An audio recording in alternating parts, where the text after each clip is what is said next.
اعوذ باللہ من الشیطان الرجیم، بسم اللہ الرحمن الرحیم۔ اسلامک ٹیوب آفیشیل چینل کے معزز ناظرین کو السلام علیکم۔ ناظرین و سامعین، آج کی اس خاص ویڈیو میں ماہ شعبان المعظم کی پہلی جمعرات کا بہت ہی خاص اور بابرکت عمل آپ کے ساتھ شیئر کروں گی۔ ماہ شعبان المعظم کی پہلی جمعرات کو رات سوتے وقت سورہ کوثر کا یہ خاص عمل ہمارے بتائے ہوئے طریقے سے کر لیں تو اللہ کے فضل و کرم سے صبح بعد میں ہوگی آپ کی ہر حاجت پہلے پوری ہو جائے گی۔ بڑی بڑی اور مشکل ترین حاجتیں اس عمل کو کرنے کی برکتوں سے پوری ہو جاتی ہیں۔ لاکھوں لوگوں کا آزمایا ہوا یہ بہت ہی خاص اور بابرکت عمل ہے۔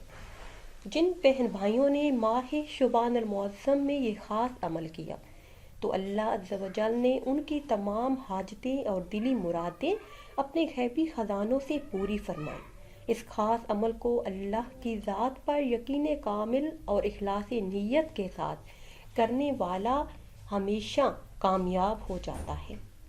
سورہ کوثر قرآن کریم کے پارہ نمبر 30 میں موجود ہے اور یہ سورہ مبارکہ 3 آیات پر مشتمل ہے۔ اس سورہ مبارکہ کو پڑھنے کے بے شمار فائدے اور برکات ہیں۔ اس سورہ مبارکہ کو پڑھنے سے، اس کا ورد کرنے سے اللہ عز و جل ہر مشکل کو آسانی میں بدل دیتے ہیں۔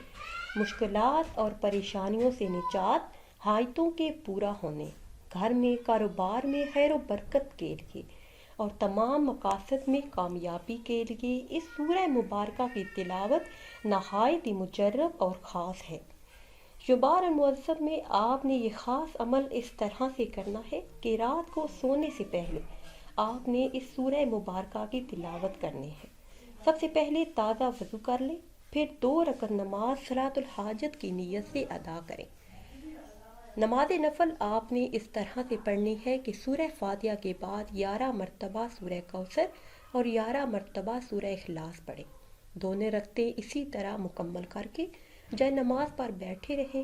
اول آخر 11 مرتبہ درود ابراہیمی پڑھیں اور درمیان میں 129 مرتبہ سورہ کوثر کی تلاوت کریں۔ انشاءاللہ عز و جل جو بھی حاجت ہوگی وہ پوری ہو جائے گی اور رزق پورا سال بارش کی طرح برسے گا۔ ناظرین و سامعین، اگر ویڈیو آپ کو اچھی لگے تو اسے شیئر کریں اور لائک کریں اور نئی ویڈیو کے لیے ہمارے چینل کو سبسکرائب کریں۔ پھر حاضر ہوں گے ایک نئی ویڈیو کے ساتھ۔ اجازت دیجیے، اللہ حافظ۔